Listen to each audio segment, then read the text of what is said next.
आज हम खाना में बनावे वाली बानी 3 कलर के पूड़ी जौन की एकदम ऑर्गेनिक तरह से बनी और आलू मटर के एकदम बढ़िया वाला सब्जी। तो चलिए देख ले जाओ एकरा कैसे बनावल जाला।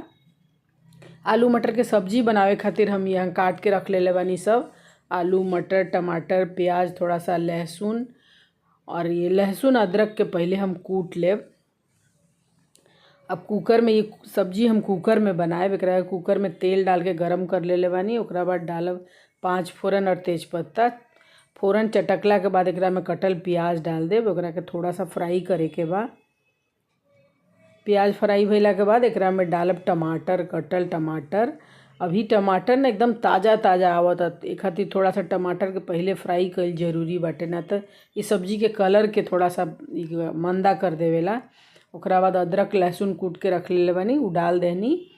थोड़ा सा और एकरा में मसाला डालब धनिया जीरा पाउडर हल्दी पाउडर लाल मिर्च पाउडर और थोड़ा सा कश्मीरी मिर्च पाउडर कलर खातिर डालल जाला। और थोड़ा सा डालब किचन किंग मसाला स्वाद अनुसार नमक।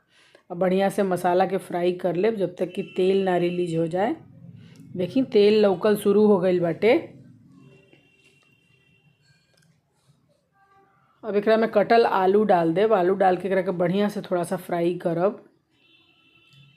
इस सब्जी के जितना फ्राई कईल जाला उतना ही एकर स्वाद और कलर निखर के आवेला। अब डालब मटर मटर जौन धो के रख ले रहनी है बढ़िया से एकरा के भी मिक्स कर लेवे के बाटे।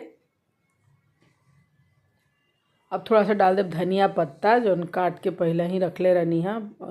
एकरे साथ भी एक बार अच्छा से मिला लेहब। देखिए ये तरह से चाहिए एकदम फ्राई होके सारा गल गईल बाटे।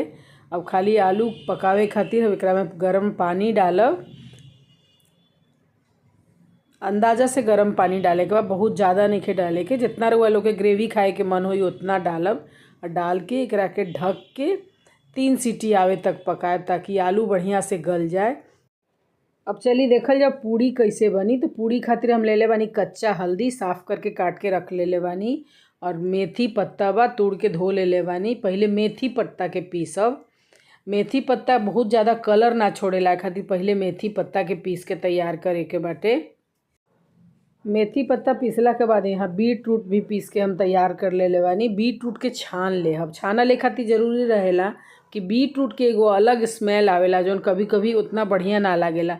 ए खातिर हम एकरा के छान ले बानी। और ये कच्ची हल्दी है कच्ची हल्दी के भी पीस के छान लेवे के बाद हल्दी भी छान ले बानी। अब चलिए आटा लगा ले हल जाओ। ये उतने पानी एकरा में हम डाल ले बानी जितना में पिसा जाए और मैं उतना ही आटा डालब जितना बढ़िया एगो डो तैयार हो जाए। एकरा में अलग से पानी नहीं के डाले के चाहे कोनो नमक मसाला कुछ भी नहीं की डाल ले। एकदम प्लेन पूड़ी कलरफुल पूड़ी बनी। पीला कलर खातिर हल्दी यूज़ कैले बानी हरा खातिर मेथी पत्ता। बढ़िया से आटा के सॉफ्ट करके एकरा के साइड में रख देहब। एकरा में डालब फिर थोड़ा सा सूखा आटा और ये मेथी वाला आटा लगा के तैयार कर लेवे के बाटे। एकरो में कोनो पानी नहीं के डाले के। अब मेथी के हम छनले नहीं की काहे कि मेथी तो हमनी के ऐसहू मेथी काट के भी पराठा पूड़ी बनावल जाला। ए खातिर एकरा के जस्ट पीस ले बानी पीस के वही में आटा सान के तैयार कर लेहब।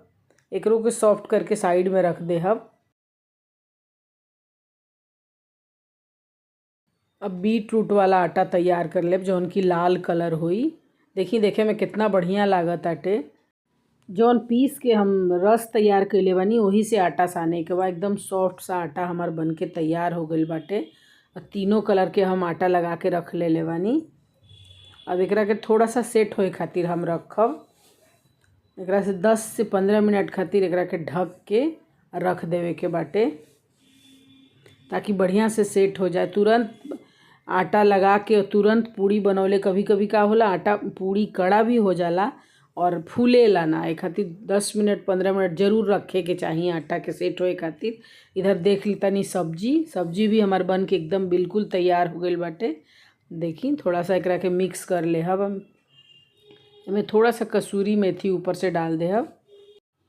हमरा वीडियो के रउआ लोग कहाँ से देखे नहीं कमेंट्स में हमरा के ज़रूर बताएब।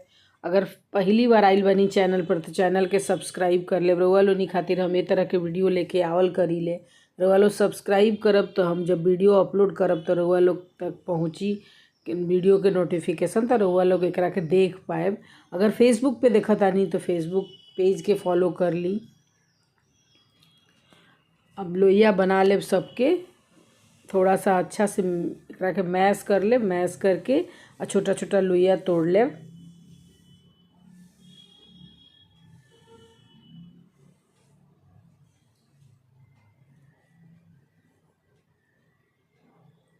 देखिए देख के बुझाता कि मैदा में तैयार भइल बा, लेकिन ई मैदा ना है, आटा हटे। एकदम सॉफ्ट सॉफ्ट आटा बन के तैयार भइल बाटे। वैसे ही पूड़ी भी बहुत बढ़िया बनल बाटे। ई पूड़ी के हम आज घी में बनावे वाला बानी। घी के रख देले बानी गरम होए खातिर। जब तक घी इधर गरम होता तब तक हम सारा पूड़ी के बेल ले अब।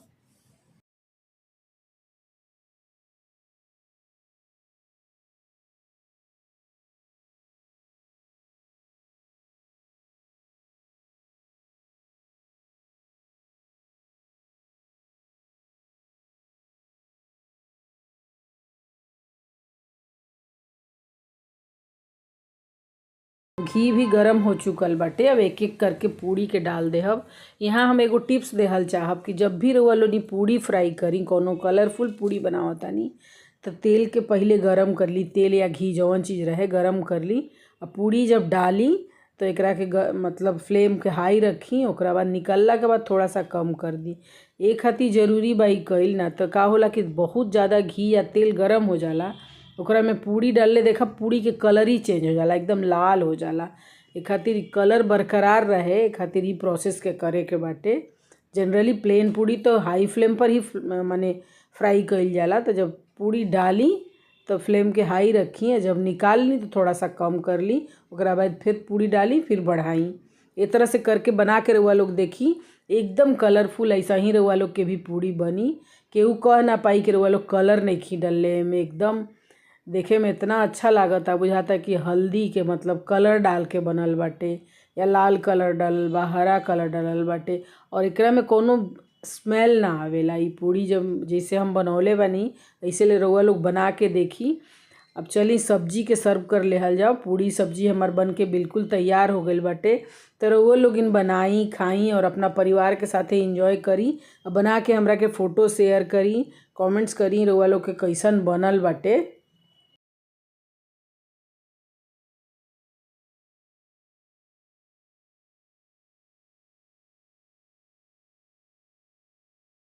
अभी तो ठंडी के मौसम चलता, ठंडी में तो तरह तरह के साग सब्जी सब मिलेला। तो रउआ लोग बनाई, खाई और ठंडी के एंजॉय करी। मिलत तनी एगो और वीडियो के साथे। Thank you.